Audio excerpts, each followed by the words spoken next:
bergerak berbagi untuk negeri, guru penggerak majukan pendidikan, guru penggerak menghamba pada murid, kreatif rancang pembelajaran.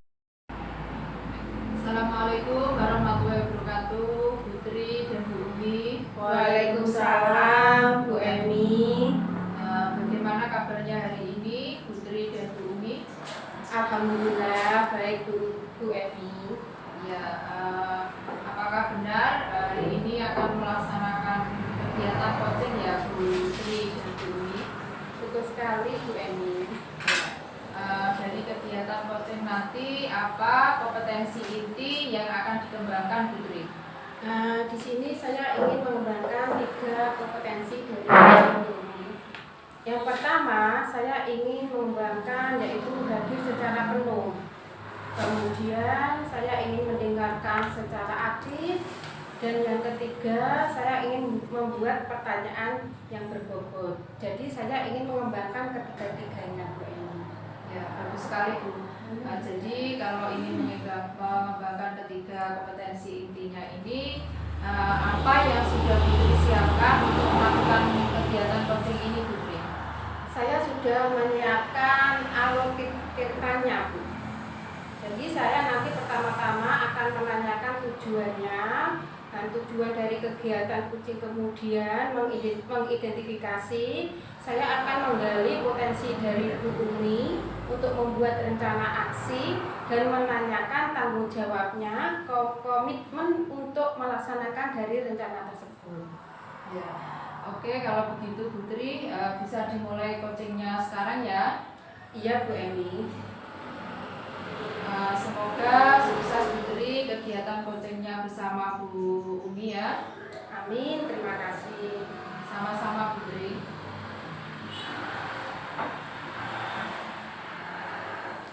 Assalamualaikum Bu Umi. Waalaikumsalam Putri. Bagaimana kabarnya hari ini Bu Umi? Alhamdulillah saya baik-baik saja, tetap semangat dan juga bahagia Bu. Putri sendiri bagaimana kabarnya? Alhamdulillah, dari titik saya sudah sehat dan semangat dalam coaching hari ini. Bu Umi, sepertinya ada yang mau dibicarakan ya? Iya nih Bu, saya ini mau sharing sama Putri. Bisa kan Bu ya, ada waktu untuk saya Je? Oh, kalau untuk Bu Umi selalu ada. Gini Bu, saya itu di sekolah itu sedang mendapatkan tugas tambahan. Jadi awalnya dulu kan saya hanya sebagai seorang pengajar saja, tidak mendapatkan tugas tambahan apa-apa. Nah, sekarang ini kok saya itu kewalahan, gitu. Saya merasa kewalahan dengan tugas tambahan saya sebagai koordinator kurikulum. Nah, di sini saya merasa kok tugas sebagai kurikulum ini kok banyak sekali tugasnya. Nah, di sisi lain itu saya masih harus mendapatkan tugas sebagai seorang pengajar. Saya mendapatkan tugas mengajar. Nah, tujuan saya di sini adalah ingin menemukan cara yang efektif untuk mengatur waktu dan memastikan bahwa kedua tanggung jawab saya ini bisa saya jalankan dengan baik. Jadi antara tugas saya sebagai seorang pengajar dan tugas saya sebagai seorang koordinator kurikulum. Jadi saya ingin menemukan caranya bagaimana saya bisa menjalankan tugas saya ini secara seimbang kedua-duanya.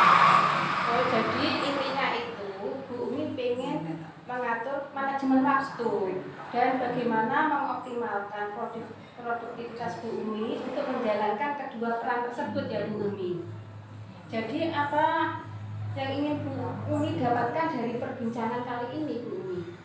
Ini Bu, saya ingin dapat menyelesaikan tugas saya sebagai koordinator kurikulum dan sebagai seorang pengajar itu secara imbang. Jadi perbandingannya itu tidak saya akan meninggalkan waktu saya atau saya lebih berfokus ke tugas tambahan saya. Jadi saya ingin kedua-duanya ini bisa dijalankan dengan baik dan efektif serta efisien. Oh, baiklah Bu Umi, berarti intinya pengen dua-duanya berjalan dengan seimbang tanpa mengorbankan salah satu ya. Nah, jadi menurut Bu Umi, kira-kira faktor apa yang membuat Bu Umi kewalahan untuk menyeimbangkan kedua tugas tadi, Bu Umi? Gini Bu, dengan tugas tambahan saya sebagai koordinator kurikulum, saya kan kewalahan. Dan ini karena saya harus mempersiapkan materi pelajaran dan juga merencanakan serta mengawasi pelaksanaan kurikulum. Nah, saya untuk mempersiapkan sebagai seorang guru itu kan saya harus membuat banyak perangkat ya Bu, mulai dari perangkat pembelajaran, mulai dari nanti saya strategi yang harus saya ajarkan di dalam kelas, saya harus membuat soal-soal, kisi-kisi, analisis dan sebagainya, ditambah dengan tugas-tugas saya sebagai kurikulum, membuat KOSP, membuat membedah rapor mutu dan banyak sekali. Nah, ini waktu saya untuk mempersiapkan mengajar itu menjadi berkurang. Oh, saya mengerti. Untuk menyimbangkan ini, Bu Umi sudah pernah melakukan metode tertentu? Saya pernah mencoba itu untuk membuat jadwal harian.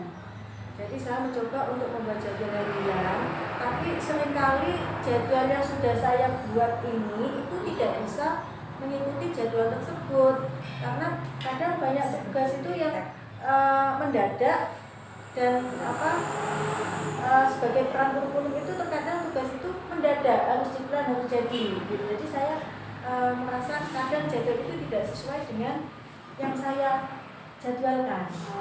Kira-kira jadwalnya bagaimana ya Bu? Saya itu membuat jadwal ya selama ini kan saya merasa belum terbiasa menjadi seorang kurikulum gitu. Jadi saya mau jadwal yang besar, buat jadwal itu hanya jadwal saya sebagai seorang guru.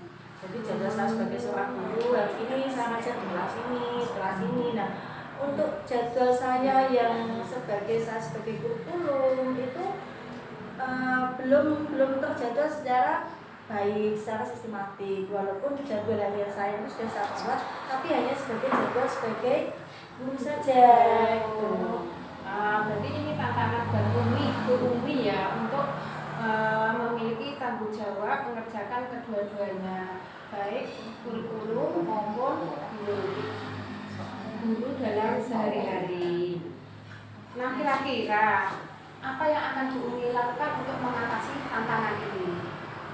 Saya akan memperbaiki teknik manajemen waktu yang lebih terstruktur dari sebelumnya Bu. Kemudian seperti penggunaan prioritas tugas dan delegasi tugas kepada tim kurikulum. Nah, di sekolah itu kan sebetulnya saya tidak sendirian untuk sebagai kurikulum itu ada koordinator kurikulum itu ada timnya Bu.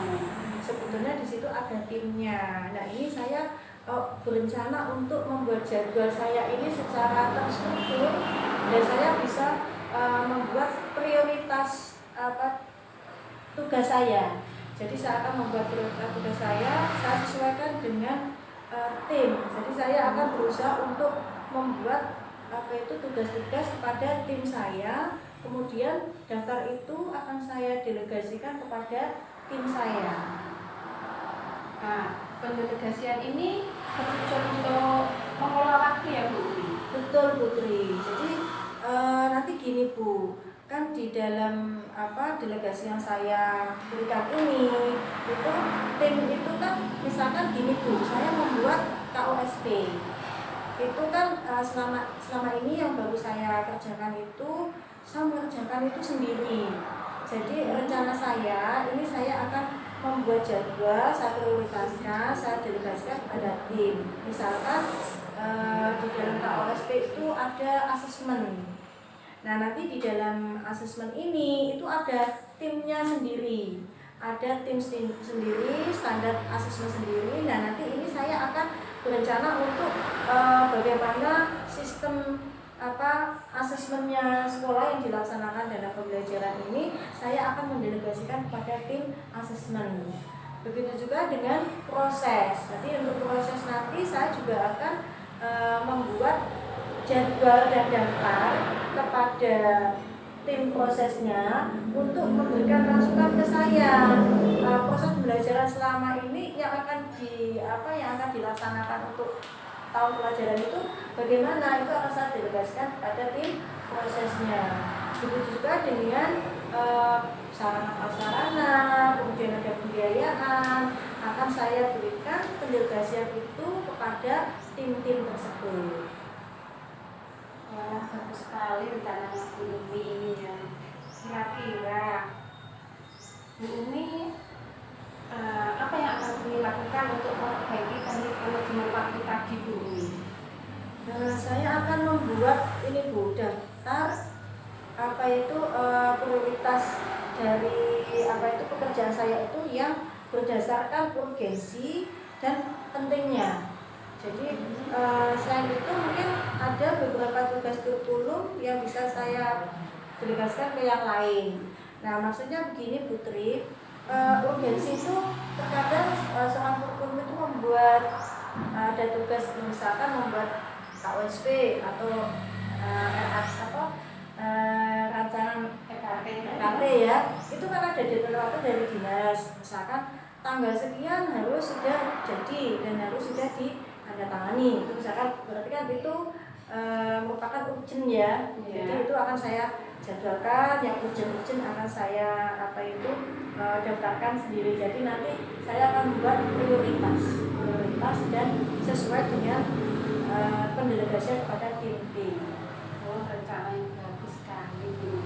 Nah, kan kadangkala kita di pertengahan jalan kan ada problem. Nah, bagaimana Bu Umi memastikan bahwa tugas-tugas yang didelegasikan itu tetap berjalan dengan baik? Saya akan membuat membuat sistem monitoring. Jadi nanti saya akan menggunakan sistem monitoring dan evaluasi, di mana saya akan mengecek kemajuan secara berkala. Selain itu, saya akan menggunakan teknologi aplikasi manajemen. Jadi tugas yang bisa membantu saya dalam mengkoordinir pekerjaan dan memberikan reminder tentang deadline. Jadi maksudnya gini Bu, jadi saya akan selalu memonitor kepada, tadi kan saya sudah mendelegasikan kepada tim-tim saya. Jadi saya akan selalu memantau, selalu memonitoring, misalkan dalam 2 hari gitu saya akan menanyakan, kemudian saya akan mengevaluasi sehingga saya bisa mengetahui perkembangan sampai sejauh mana presentasi tim saya ini. Saya berikan delegasi saya berikan pembagian tugas ini itu sudah berapa persennya itu. Jadi saya berencana untuk itu. Untuk deadline-nya itu kira-kira dikasih waktu berapa hari ya, jaraknya antara deadline sama hari, misalkan kita setor ke dinas ya, kan udah kasih deadline-nya berapa hari kira-kira? Ya paling tidak 1 hari sebelum ya Putri ya. Karena nanti tujuannya saya adalah kalau nanti saya kasih waktu itu pas, saya tidak bisa ngecek hasil dari yang dikerjakan oleh tim saya. Nah, kalau saya sudah monitor kasih deadline, saya ada waktu untuk mengecek. Namanya manusia kan gini Putri, mungkin kita ada sebuah kesalahan, ya kan, misalkan ngetiknya keliru atau mungkin tidak sesuai, mungkin kurang mengena kata-katanya. Jadi saya bisa ngecek itu sehingga ada waktu lah untuk saya itu bisa komunikasi lagi dengan tim saya. Misalkan ada pembenahan, kita bisa ada waktu untuk bertemu untuk memperbaiki atau merevisinya. Wah, ide Bu Wi hebat sekali. Kira-kira kapan Bu Wi akan melaksanakan rencana ini? Kayaknya ya harus secepatnya ya Putri ya. Mungkin besok saya akan mulai melaksanakan rencana itu, sehingga supaya tidak berlarut-larut Putri nanti, soalnya ini pekerjaan saya itu kan banyak. Jadi ya saya pengennya cepat untuk bisa melaksanakan rencana saya itu, yang tidak tambah banyak dan berlarut-larut. Baiklah Bu Wi, dari perbincangan kita hari ini, apa yang didapatkan dari perbincangan kita ini?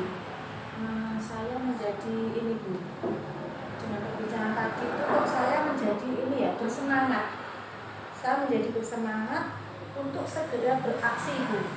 Jadi saya ingin segera mengimplementasikan apa yang sudah saya rencanakan tadi. Saya tidak tahu tadi kok dengan bicara dengan Bu Tri tadi kok saya bisa ini Bu ya, bisa menemukan itu tadi. Padahal awalnya saya itu sudah pusing Bu, walang mikir bagaimana. Setelah pembicaraan tadi ini saya menjadi lebih bersemangat, lebih percaya diri untuk melaksanakan rencana-rencana saya. Sesuai dengan prioritas tadi Bu ya. Jadi saya akan segera untuk melaksanakan sesuai dengan daftar, dengan prioritas tadi, dengan pendelegasian tadi. Bu Umi bersemangat sekali untuk langsung melaksanakan rencananya.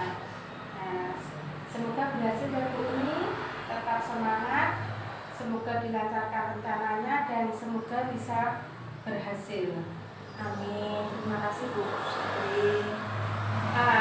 Oh ya, kira-kira ini saya bisa menunggu ceritanya Bu Umi kapan ya?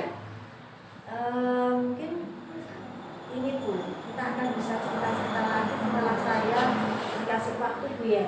Saya nanti dikasih waktu untuk mempraktekkan ini. Mungkin kira-kira 1 minggu lagi itu saya akan ingin menemui Putri lagi, apa yang sudah saya praktekkan tadi, perkembangannya bagaimana. Oke, saya tunggu ceritanya Bu Umi 1 minggu yang akan datang. Terima kasih Bu Umi. Sama-sama Putri, saya juga berterima kasih. Nanti Putri tidak bosan lagi untuk saya minta bersharing ya Bu ya. Oh, enggak akan ini. Saya akan menerima kapanpun Bu Umi ingin sharing ke saya. Ya, terima kasih Putri ya. Sama-sama Bu Umi, tetap semangat ya. Insya Allah tetap Semangat ya. Assalamualaikum Putri. Waalaikumsalam Bu Umi. Alhamdulillahirrahmanirrahim. Kegiatan coaching sudah dilaksanakan oleh Bu Tri dan Bu Umi ya. Ini saya sudah mengamati tadi bahwa menurut pengamatan saya apa yang dilakukan oleh Bu Tri tadi sudah memenuhi kesepakatan yang sudah dibuat oleh Bu Tri dengan Bu Umi di awal. Jadi Bu Tri di awal membuat kesepakatan akan memenuhi 3 kompetensi inti dari coaching tersebut ya. Kompetensi yang pertama yaitu presensi atau hadir secara penuh. Yang kedua menjadi pendengar aktif dan yang ketiga adalah memberikan pertanyaan yang berbobot. Di sini kompetensi inti yang pertama yang sudah dipenuhi oleh Bu Tri yang sudah ditunjukkan tadi yaitu presensi atau kehadiran penuh. Saya melihat bahwa Bu Tri ketika mendengarkan apa yang sudah disampaikan oleh Bu Umi sebagai coach, ini Bu Tri sudah menunjukkan sikap fokus menanggapi apa yang sudah diutarakan oleh Bu Umi. Di sini Bu Tri mendengarkan dengan penuh seksama, seolah-olah Bu Tri itu merasakan apa yang sudah dirasakan oleh Bu Umi. Jadi di sini saya lihat Bu Tri itu menempatkan dirinya seolah-olah Bu Tri juga pada posisi Bu Umi yang mempunyai permasalahan tersebut. Jadi bagus sekali dari kompetensi inti yang pertama yang sudah ditunjukkan oleh Bu Tri. Yang kedua, Bu Tri sudah menunjukkan sebagai pendengar yang aktif. Saya melihat gestur tubuhnya Bu Tri tadi ya ketika mendengarkan Bu Umi sebagai coach ini, Bu Tri itu merasa seperti seolah-olah itu Bu Umi ini dibawa untuk menemukan solusi gitu ya. Jadi tidak hanya Bu Tri ini mendengarkan, tapi juga sebagai pendengar yang aktif, menggiring untuk menemukan solusi dari permasalahan apa yang sudah dialami oleh Bu Umi. Jadi tadi sudah ditunjukkan oleh Bu Tri sendiri. Yang ketiga, kompetensi inti yang ketiga yaitu menanyakan pertanyaan yang berbobot. Di sini Putri juga sudah menunjukkan memberikan pertanyaan yang berbobot kepada Bu Umi. Pertanyaan yang diberikan oleh Putri saya dengarkan tadi itu menggiring Bu Umi untuk menemukan solusi dari permasalahan yang sudah dialami Bu Umi dengan sendirinya. Bu Umi bisa menemukan solusinya sendiri dengan cara Bu Tri ini menekankan atau mengulangi kembali apa yang sudah diucapkan untuk kemudian bisa menggali potensi dari pemikiran Bu Umi tersebut. Nah, pada akhirnya Bu Umi ini bisa menemukan solusinya dengan cara menggali potensinya sendiri. Apa yang sudah dilakukan, apa yang dimiliki ini terbawa oleh pertanyaan berbobot yang telah diajukan Putri. Jadi bagus sekali menurut saya kompetensi inti ketiga ini, kompetensi coaching ini sudah dipenuhi oleh Putri ya. Jadi Putri sudah memenuhi kesepakatan tentang prinsip kompetensi inti dari coaching tersebut. Bagus sekali Bu. Selanjutnya Bu Umi akhirnya juga menemukan solusi dari apa yang sudah dialami. Saya kira bagus sekali untuk coachingnya hari ini ya Bu. Putri dan Bu Umi ya. Iya Bu. Oke, mungkin pertemuan kita kali ini kita akhiri dulu ya. Kita bisa bertemu di sesi yang berikutnya.